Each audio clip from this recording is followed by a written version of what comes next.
So first of all, thank you so much, uh, all of you to be here with us today.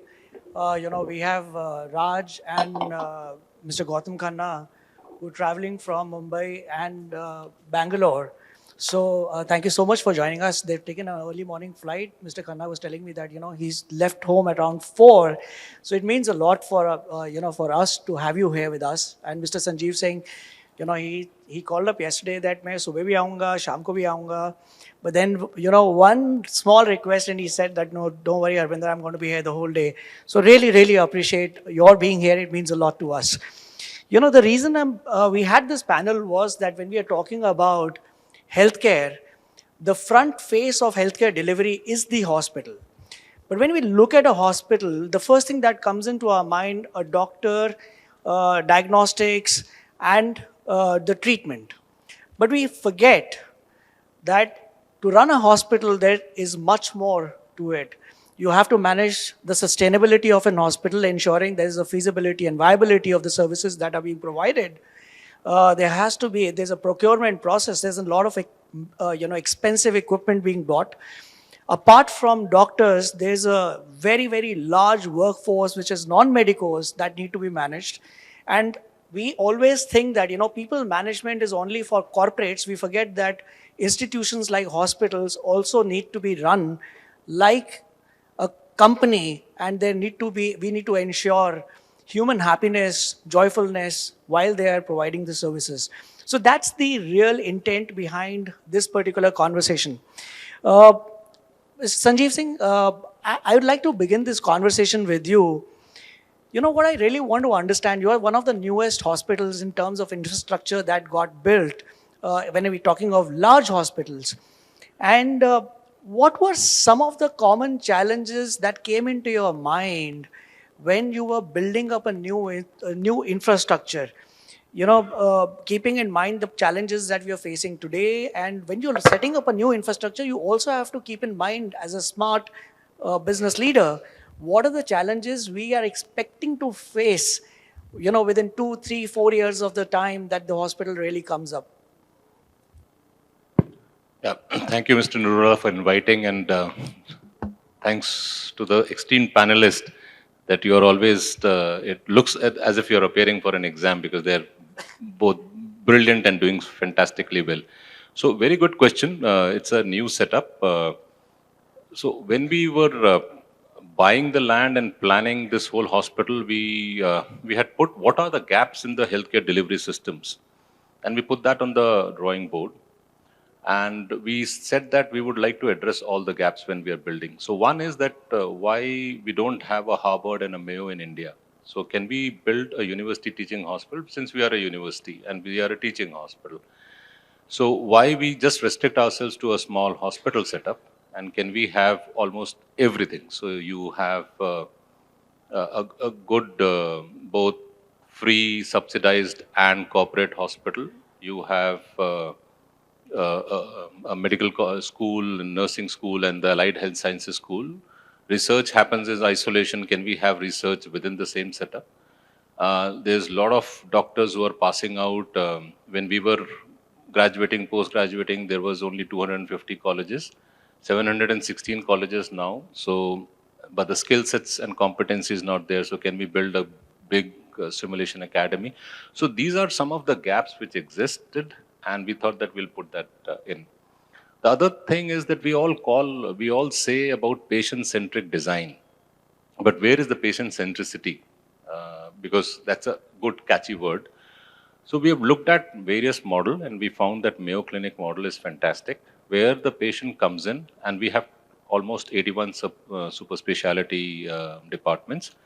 So when they come in, they get into a particular, if they park well, they get into, through the lift core, a particular department, which could be gastromedicine. The registrations happen there. The nursing assessment happens there. The consultation happens there. If he is advised any advanced, if he is coming as a fasting thing, the cafeteria is there. His all phlebotomy happens at the same location. If there is any advanced diagnostics, whether it is manometry, ERCP, EUS, endoscopy, colonoscopy, it happens there. And when he comes back, his pharmacy also is collected there. So the patient is centered and he will not. So all our 81 departments, both corporate and on the economy side, are all designed like this.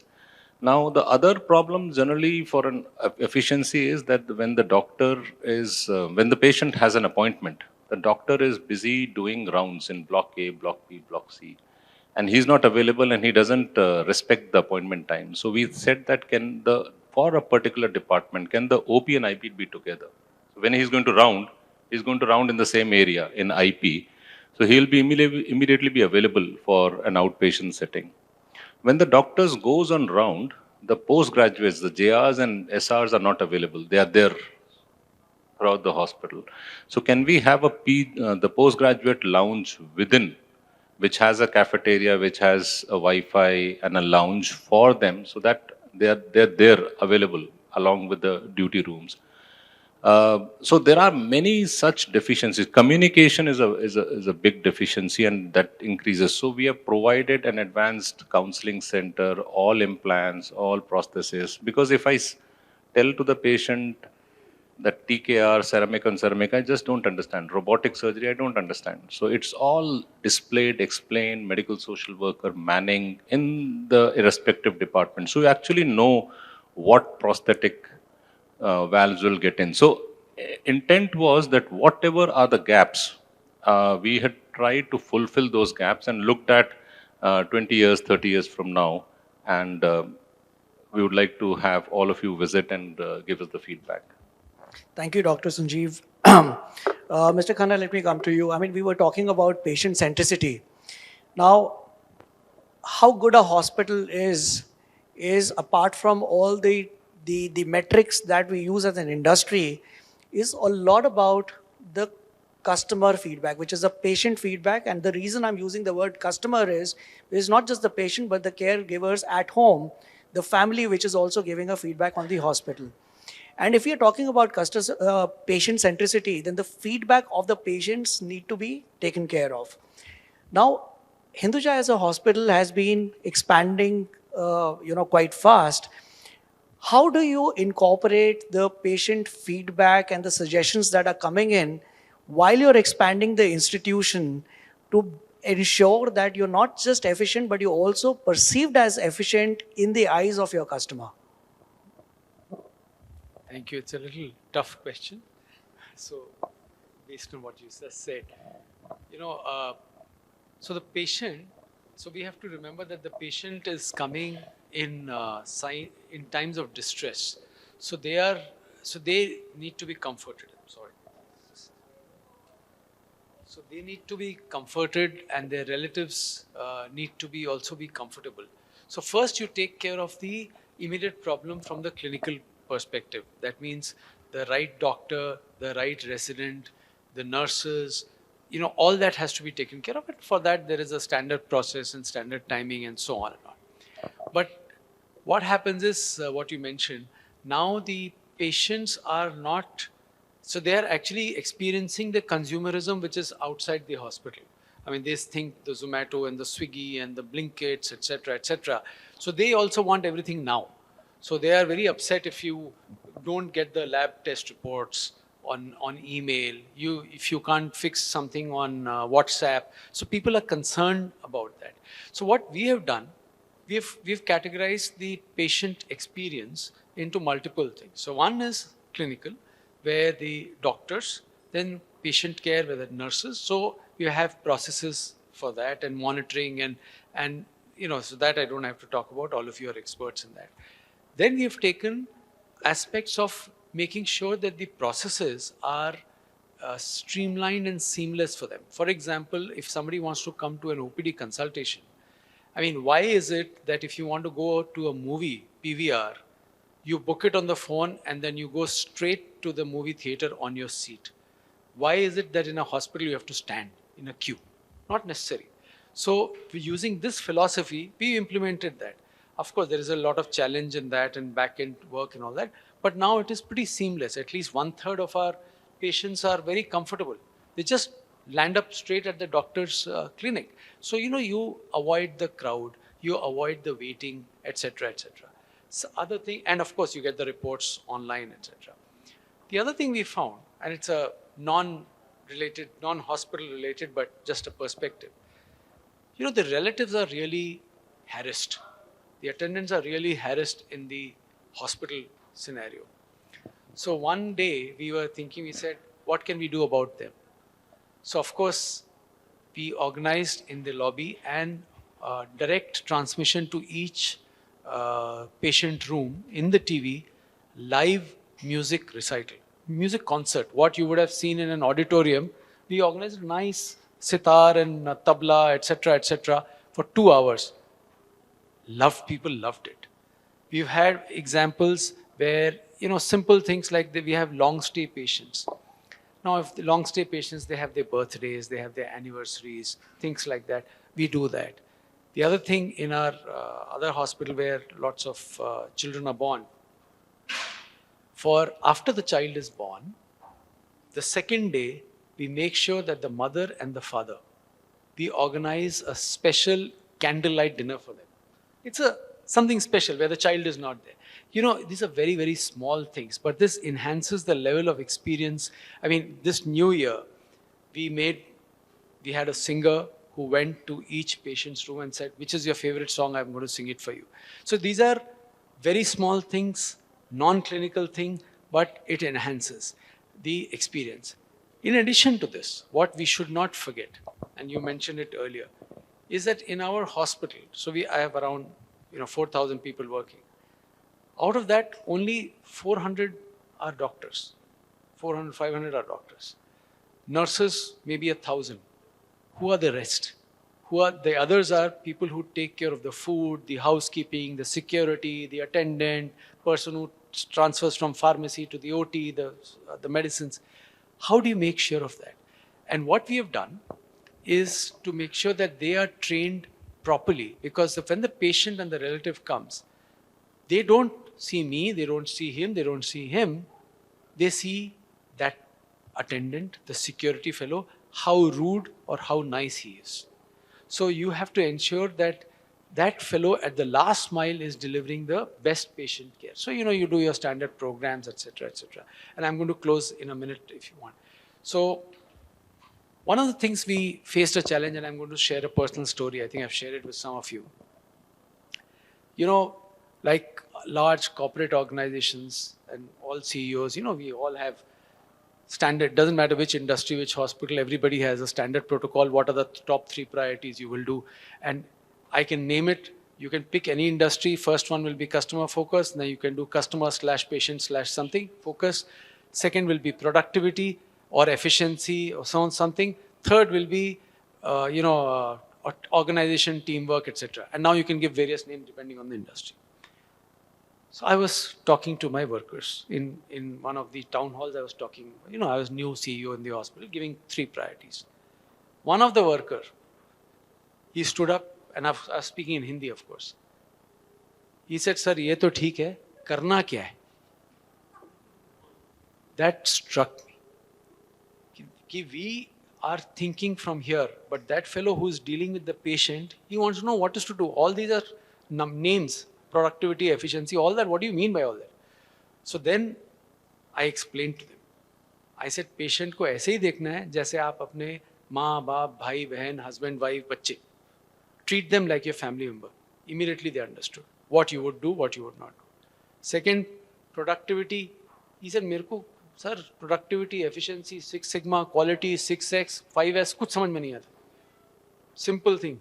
जो कर रहे हो थोड़ा सस्ता करो और जल्दी करो. They understood. So, so things like that you have to do. And in a hospital environment, we kind of ignore these things. We focus only that, patient should come, get healed and go. But what happens is when the patient leaves, they give a feedback, and we collect feedback through, through tablets, through SMS, through email, and we have a dedicated line in the room for that. Once you collect feedback, we have a escalation matrix. We track it every month. The senior management team reviews it and we take action on it. So there is So we monitor, but to close this, I think this is the most important thing. And as the world is changing, this is becoming more and more important. And I'm very glad what Sanjeev said, that patient is at the center and every service is around him. I wish we could do that, but I'm glad that you're doing it. Sanjeev, thanks. Thank you. So, Raj, let me come to you. You run a super specialty hospital. Yours is a cancer hospital, and running a super specialty hospital is very different ball game compared to a multi-specialty hospital, because your core focus is that one particular condition or a disease.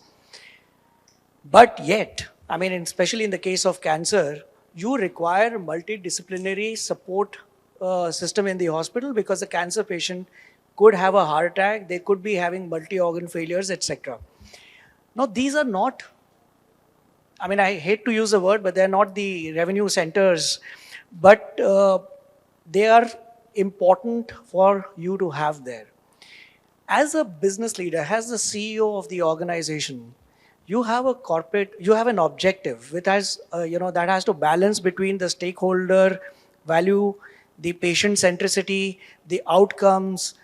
How do you balance between the two to ensure that what you are offering is the most optimized solution for that hospital? First of all, thank you, Business World, for having me here. Thank you to all of you for being here on a Saturday afternoon. For those of you who know Harbinder, it's very difficult to resist his warmth and charm.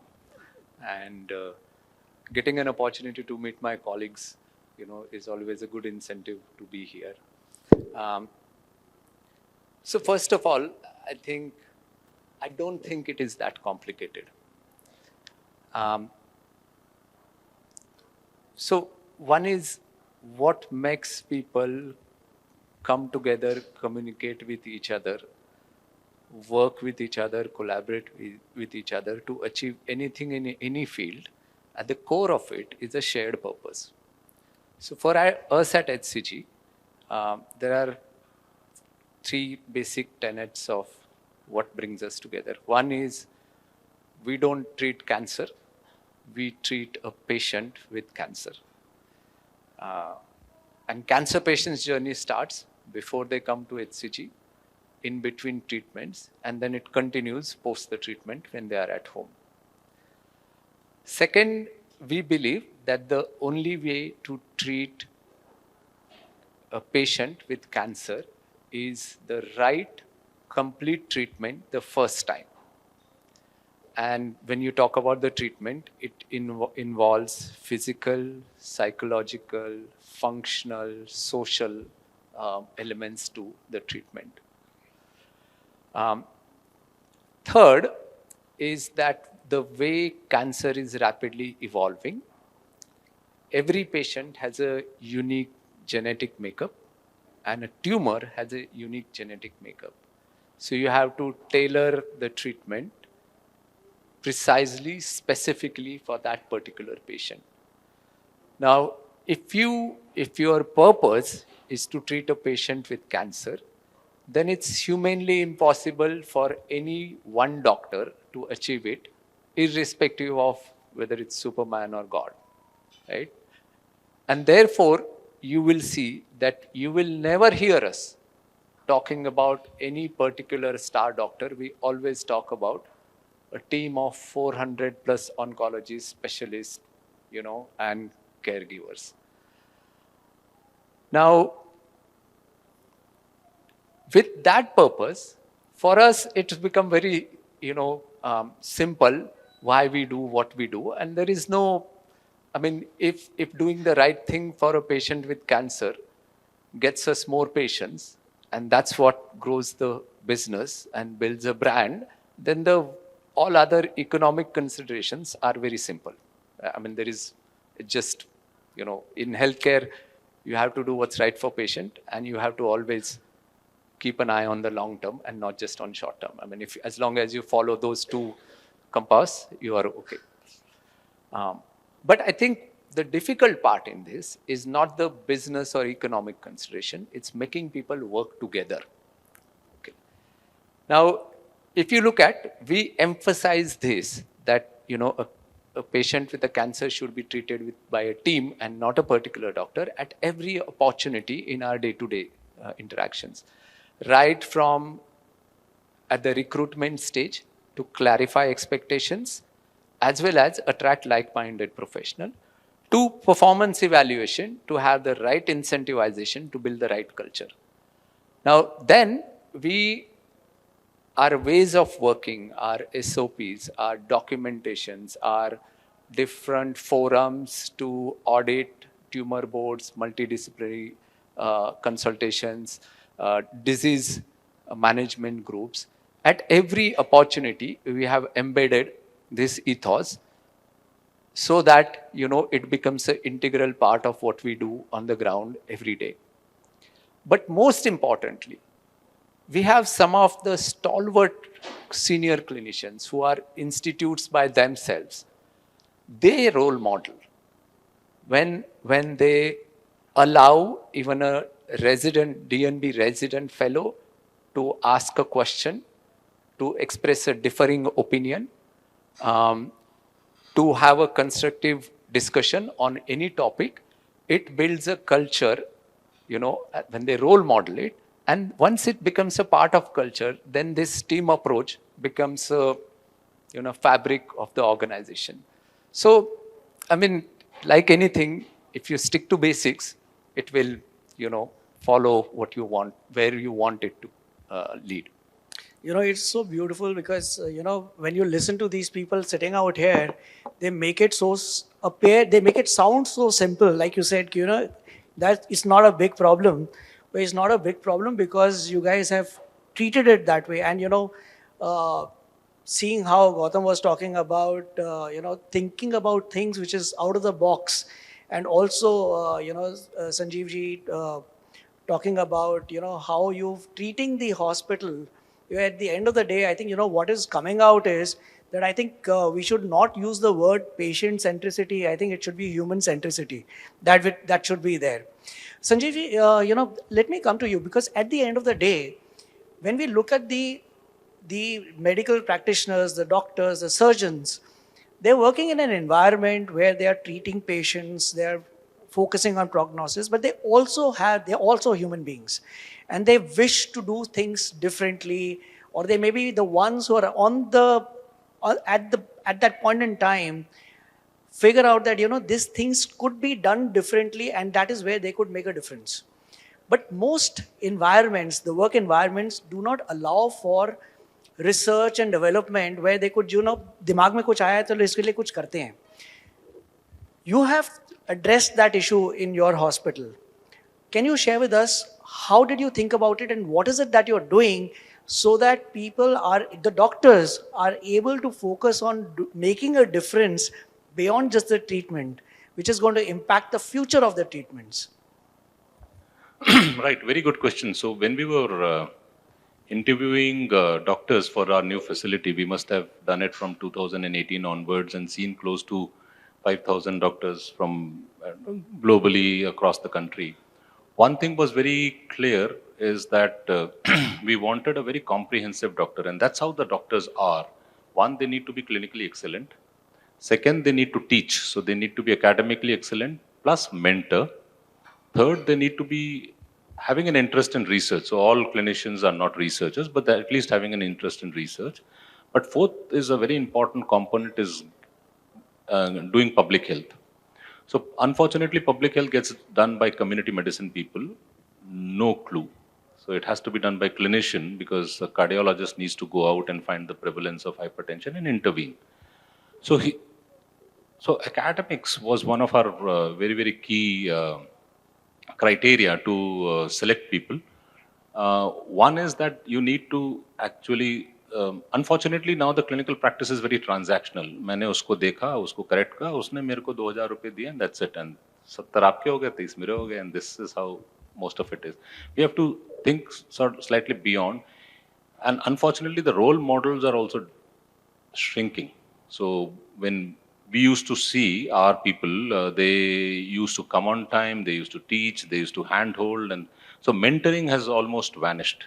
So we're right now we want an environment where you look for new opportunities, you look for new areas and do high quality publications, not just publication, because everybody is now publishing. Post COVID, there are preprint articles, there are post-print articles, and you have no clue. But then there are these, but high quality journal publications plus mentoring. एक फितूर होता है because when the clinician, like a neuro-oncologist, has done a surgery, and then he doesn't know on the table whether he has resected all the mass. So he needs to know whether this patient will come back with the residual mass 6 weeks, 6 months after I finish my surgery. Now this question is there with him, and if he doesn't get an answer for this question, next day he again has 4 cases. And next day again he has many OPDs too. So what we have done is we have created a skywalk arrangement till the research block. If he has a question, he should just straight away get to the scientist and ask questions so that he gets an answer. And similarly, we have a nano biodegradable cytotoxic bio wafers which we have designed. So post neuro-oncology, they just put a biodegradable wafer and that kills the remaining cells, if there are remaining cells, because naked eye you cannot. So there are many, many such things like now artificial intelligence. We have made it mandatory for all our faculty. We have appointed a professor of artificial intelligence in healthcare, made it mandatory for all doctors to attend AI and chatbot. And we are seeing, and because we are a not-for-profit hospital, how do we pay this professor who is costly? So 28 departments have written a proposal, 2 of them have got funded, and that each one is 4.5 CR, and that's how we recover. So academics and research is a very, very essential component just to differentiate and create that interest in every healthcare professional who is working with us, because like our founder Amma says that a clinician would see a patient and a researcher would treat sort of 10 million patients. A very easy example is, and then it has to be cost effective. Like there is a multinational company who has a insulin pump, which is 3.5 lakhs.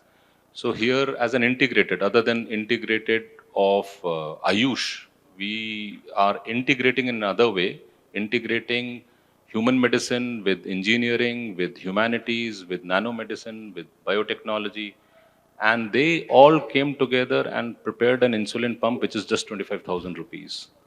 So can research happen and devices, new processes be made so that it is acceptable and it is frugal for community to adopt?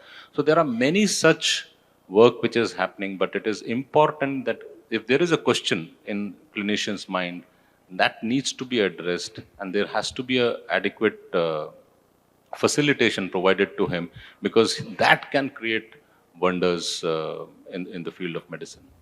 Awesome. Mr. Khanna, we spoke about that Hinduja hospital has been expanding. We are all living in an environment which is very dynamic, and business is a dynamic environment, and hospitals are no different from any other institution. And we've also understood that, it is beyond just the treatment, doctor and a patient relationship. There are many, many more things in the hospital.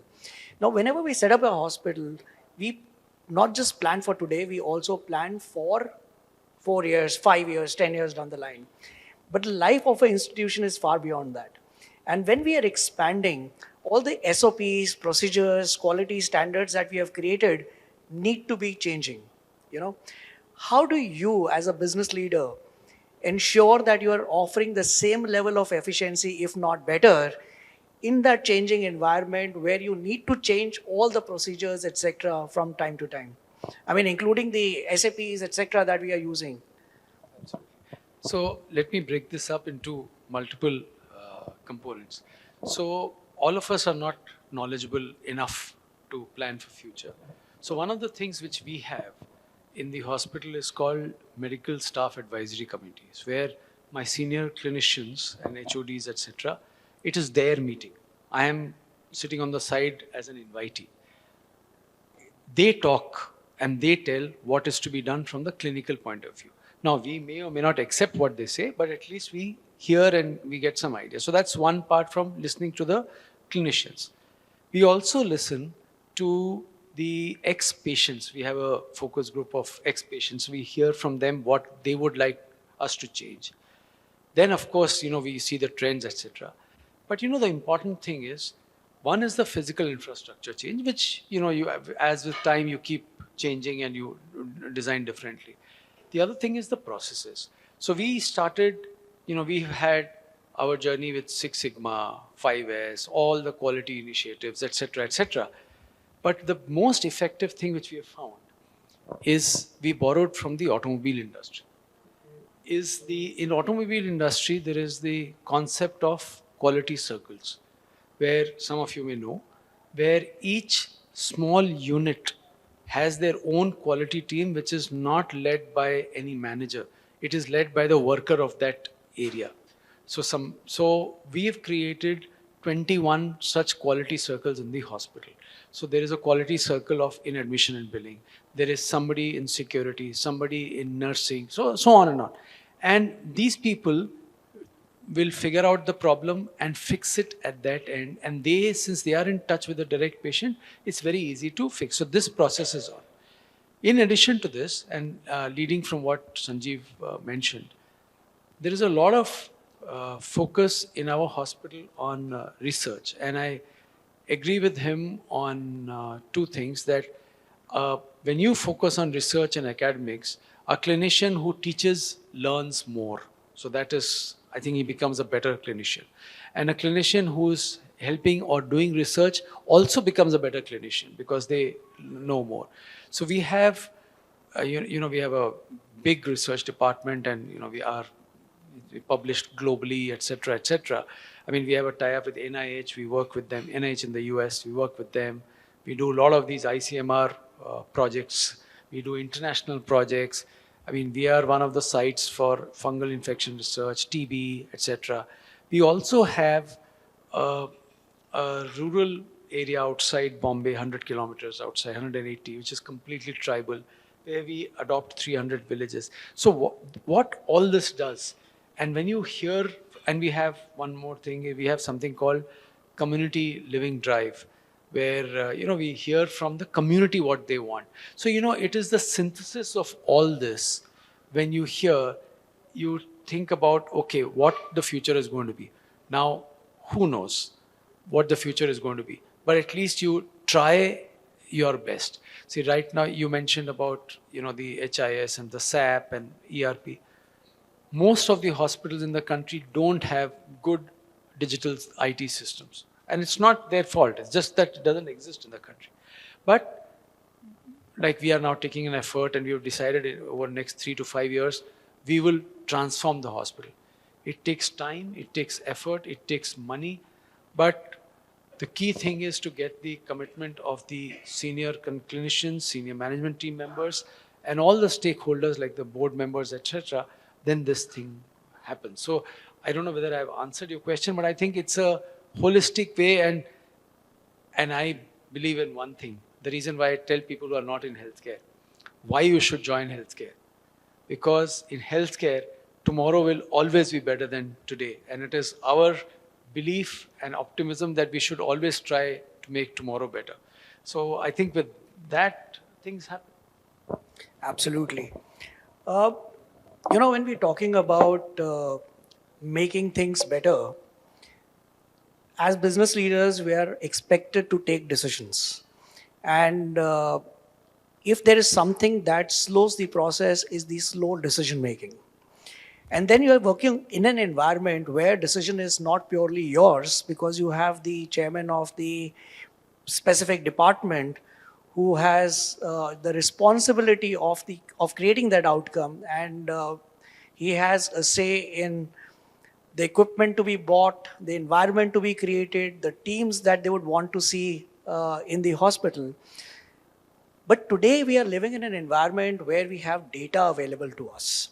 So it is more scientific than just focusing on a subjective approach or a perception or perspective of someone. How do you, Raj, in your hospital, leverage data and analytics to not just take business decisions, but to also ensure that you are optimizing the treatment pathways and you are reducing the treatment variability that is being offered, ensuring a higher level of predictability of the outcomes, both from the medical perspective as well as from the business perspective. So, like Gautam said, I think as a sector, we've done a fantastic job in transforming healthcare in last 2-3 decades. Today, any technology, any treatment that is available across the world will come at a similar time frame in India. And doctors are not leaving India because we didn't have hospitals or good equipment. And it's not just big cities, but even smaller cities, you have that access. I think in a place where both on demand and supply, resource is a crunch, okay, we have to prioritize. So we prioritize availability, accessibility, right? Now we are at a next phase where how do we use data technology to deliver better outcomes? So it's a journey. In HCG, we have now today we have all cloud-based data capturing systems in place, whether it's HIS, ERP, EMR, PACS, lab information system, etc. But that's just the beginning, right? The holy grail in cancer and in general healthcare is to be able to trace a patient's longitudinal journey between treatments and after treatment, to be able to quantify, measure parameters, analyze, compare, contrast with other patients so that you can measure outcomes and improve outcomes. That's where the challenge is, and it's not just India challenge, it's world challenge, right? So the interface between these systems becomes a challenging part. But we are making progress. Once we have the data capturing systems, now we are integrating how we create that longitudinal visibility on a patient's journey. And there is some amazing things that we've realized about our own practices. What happens is, one, cancer is probably the most rapidly evolving specialty. And we sent a man 6 decades ago to the moon, but we are still declaring moonshot on cancer, all the time. We've not cracked that. Now, if it's such a rapidly evolving research-based specialty, okay, then it's impossible for any oncologist to stay abreast with whatever latest is happening in this field. So there is variability in how every oncologist practices his art or science. The data helps you identify variability between different oncologists' practice and will show which is a necessary variability and which is an unnecessary variability. It's as simple as that. Identifying and eliminating unnecessary variability through standardization of evidence-based guidelines, protocols, is the first step to improve outcomes.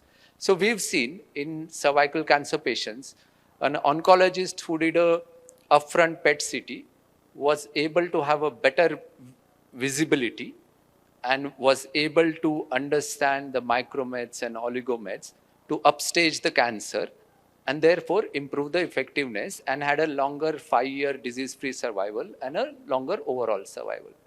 Radiation oncologists who use better imaging between the fractions are able to reduce the local recurrence over a 5-year.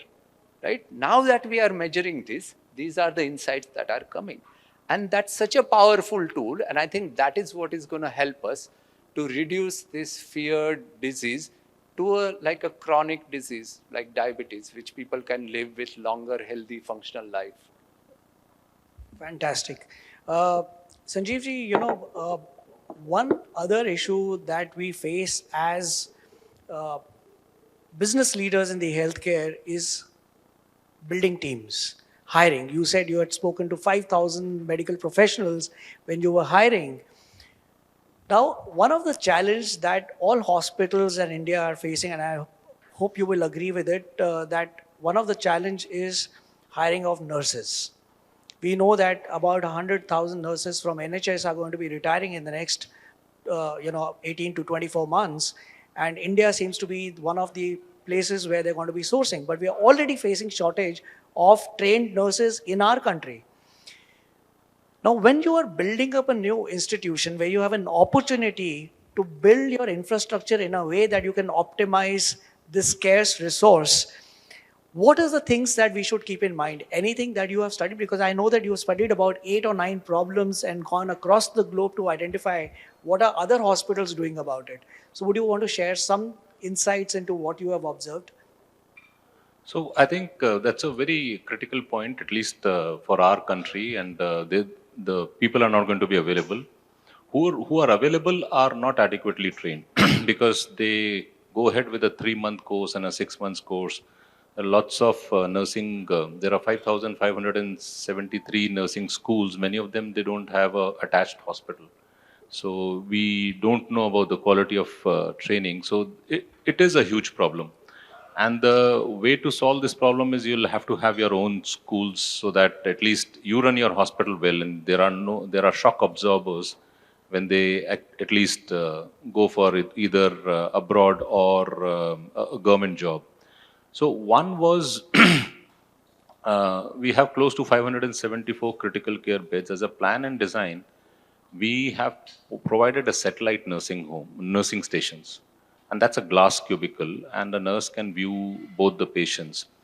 And we are saying that there is a demand of 1:1 as a ventilator. If you are able to monitor the patient, and if you have an e-nursing, and if your inpatient is also electronically connected, and you're writing all the document directly, you need not have 1:2, 1:1. You could, so a single nurse could actually monitor, because she's there at that point of time. She's not going for phlebotomy to anywhere else. She's not going to get paper from the other sections. She's not going to indent from the other section, because she can all do it from her system. The second is that when the doctors also come for rounds, they all have a tab which also has a dictaphone. So now it once it is written, but I don't know whether it is appropriately written. There could be a potassium of 7.5, which could be dangerous, but then my junior resident doesn't know. But then now what is written electronically is available for every faculty. So the head of department can be there at home or in his office and keep monitoring the junior residents and the senior residents' work on time, on critical alert, and not depend on next day rounds. So the attrition is a problem.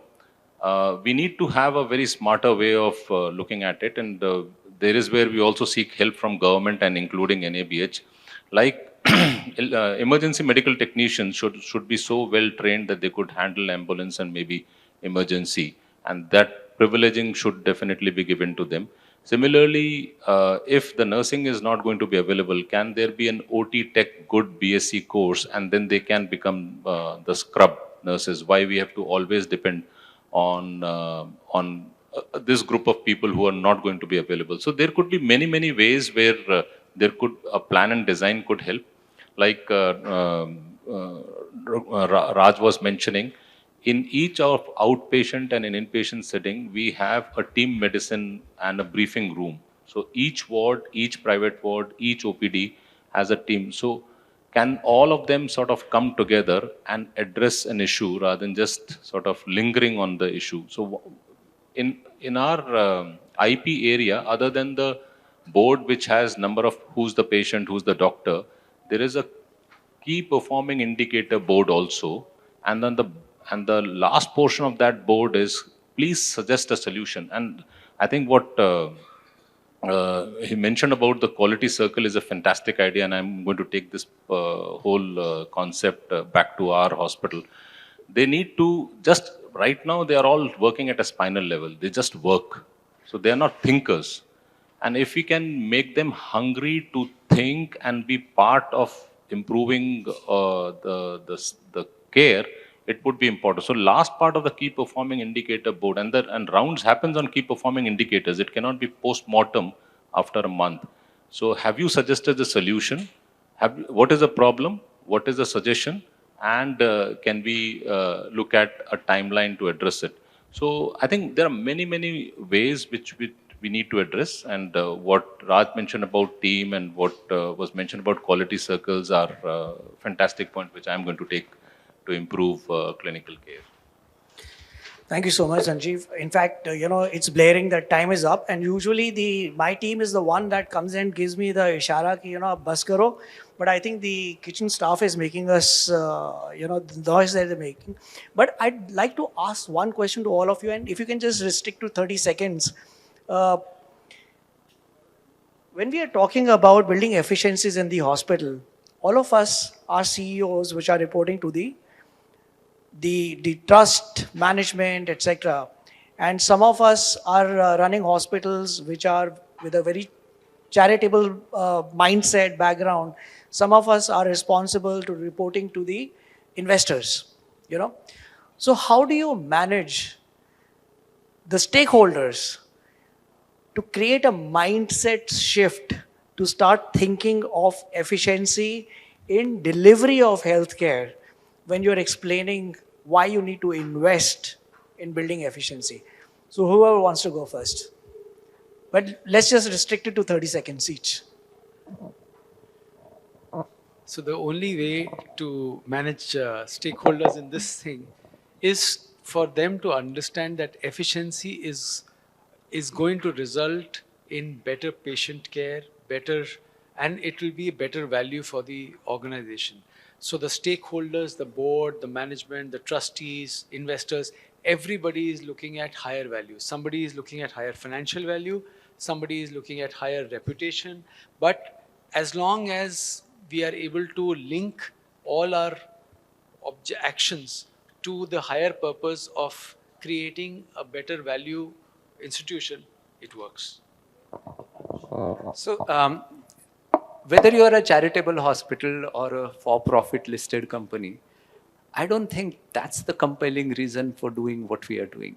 We need to do it because more than availability and accessibility, it's the disparity or inequity in India is a major issue, and we need to find ways to deliver better value for lesser money again and again. And it's very easy. I mean, that's such a noble mission that it's very easy to galvanize people around it. But the way you align your internal stakeholders is to first, if your CEO and leadership is not looking at it, no one will care about it. So it needs to be part of conversation all the time. And second, when you start the journey, you don't start the journey top down, but bottom up, to go and sit in the housekeeping and say, what are your most common complaints from patients?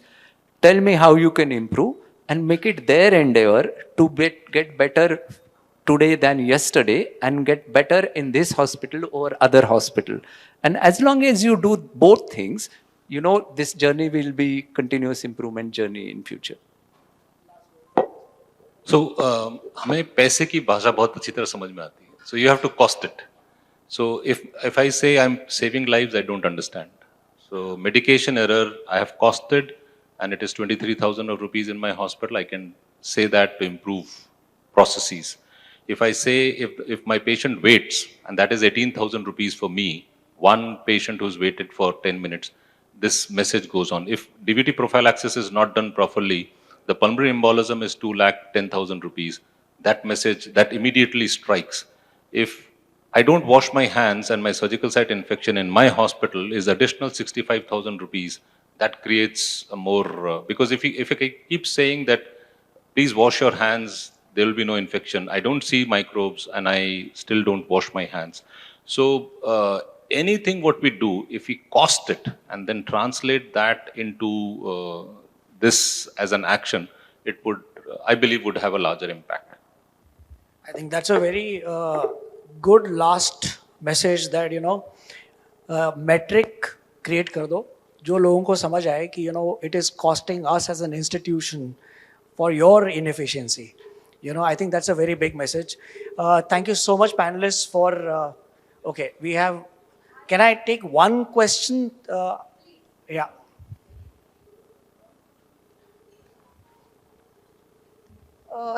Good afternoon, everyone. And why I was so excited to ask this question, because I don't know when I get this opportunity again. So, since all the great personalities are sitting here and we are talking about cancer and how you are making, hospital more friendly for the patients, for their families, so that they don't get scared of, name of the cancer or a hospital. Being myself a cancer survivor from advanced stage, I know how scary is this for the family and friend, and it's for the patient also. But this question is something else. You all are doing a lot to make your system better and more comfortable and more how would I say, like Gautam sir said, when someone delivers, so you organize a dinner and do lots of other activities. Are you people also taking seriously your nursing and cleaning staff, who are the backbone of any hospital? Like, as a survivor, I can say, when I go post my treatment and meet my doctors, I remember my doctor. No matter oncologist, radiation, or the medicine doctor or the surgeon. But how many of go and say thanks and give some nice note to the nursing staff? So my question is this: how many of you taking care of their mental well-being, and what you are doing to improve so in system, so that they can also feel the same happiness and they can give you the more productivity, and they handle the patients around them same nicely and happy way ke andar. Sorry. It's an irrelevant question maybe, but yeah. So, firstly, our wish is that you continue to be disease free. So, from all of us. So you mentioned nurses are very important. So what I can tell you what we've done. So nurses, we know, are taking care of the patients 23 hours and 56 minutes in a day. So we have to take care of them. And so what we have done, we have created multiple things for engagement of the nurses. One is, of course, their regular training and skill improvement, and etc.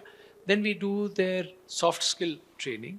We also do some engagement program where we do some leadership training, so giving some management development, then take them out, off-site meetings. Then we have a quarterly Nurse Connect program where we internally we evaluate the best nurse, best ward nurse, best ICU nurse, best HOD, so on and on. So what it does, it keeps them engaged, and of course you reward them handsomely for that. But it elevates the level of nurse in the eyes of the hospital because they're getting an award. Because everyone knows that nurses are getting, so everybody starts respecting them. That's one. Similarly, for housekeeping, etc., we have some kind of one program called Sarthi, and another is Sahayak program, where we do the training, etc., etc., etc.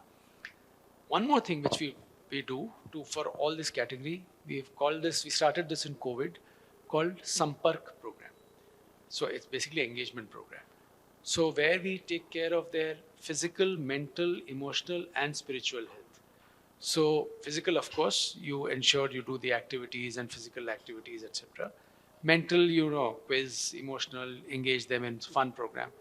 Spiritual, get them to do some meditation, etc. And, listen to some nice talks.